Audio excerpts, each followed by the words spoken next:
It was supposed to be their first night as husband and wife. Just quiet, ordinary happiness after all the noise of the wedding. They had chosen this place because the photographs showed white walls, a wide bed, and a balcony facing the sea. The agent had smiled and said, "Very private." They believed him. They unpacked slowly. She folded her dress, the one she had worn to dance, while he stood at the window looking at nothing in particular. The sea was there, dark and patient. They spoke little. Newlyweds often do not need many words at first. But then the voices began. At first, they smiled. "Neighbors," he said, and kissed her forehead.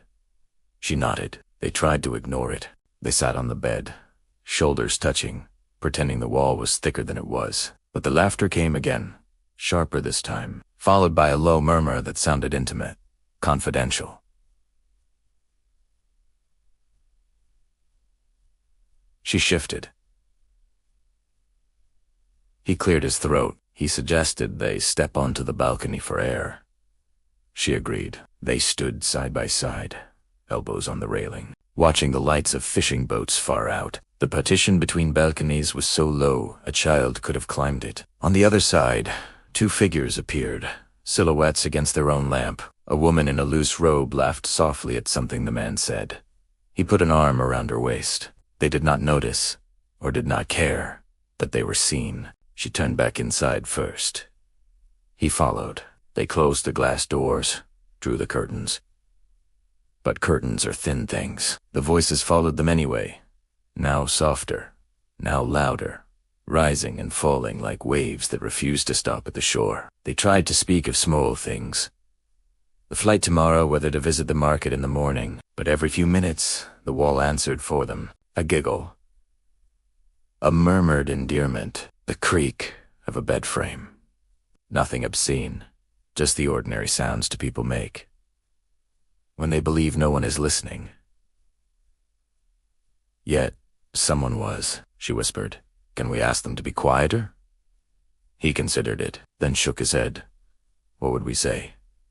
"Please stop being happy." She gave a small, tired laugh, the first real one since they arrived. But it died quickly. Midnight passed. The sounds from next door grew quieter, not gone, only more private, more deliberate. He turned toward her. She turned toward him. They tried, gently, without hurry, to find the closeness they had expected. But every time a sigh escaped her lips, she stopped, listening. Every time he moved closer, he hesitated, as though the wall itself were watching. They lay still, again, two people in a bed that suddenly felt too small, too exposed. In the morning they rose early. They packed without speaking much. She folded the dress again, more carefully this time.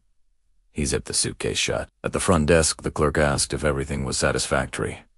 He said yes. Say yes. They left a tip. Anyway, and that was their honeymoon. Not ruined, exactly. Only Oberherth, a thing that should have belonged to them alone, had been shared, without permission, with strangers who never knew their names.